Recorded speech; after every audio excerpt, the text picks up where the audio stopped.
অষ্টমীর সকালে অঞ্জলি দিয়ে এসে নরম নরম নানপুরি তোমরাও এইভাবে বানিয়ে নিতে পারো।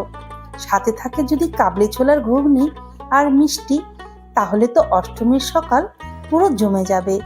সবার প্রথমে 2 বাটি ময়দা নিয়ে এক এক করে দেব সামান্য নুন, চিনি, 2 চামচ টক দই, উষ্ণ গরম দুধ, অল্প একটু সাদা তেল আর ইস্টের মিশ্রণ ঢেলে দেব।